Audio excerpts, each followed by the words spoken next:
So here's how to make 1/2 of a cup if you don't have a 1/2 cup measure, probably the most accurate way.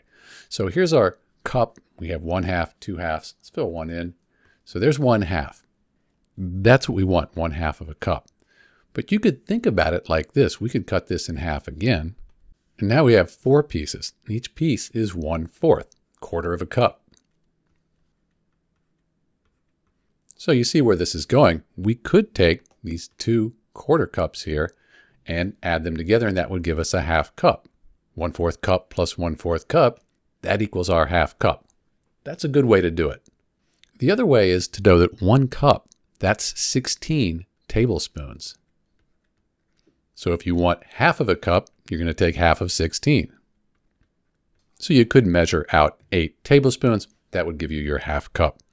So that's how you can make a 1/2 cup if you don't have the 1/2 cup measure there. It's Dr. B.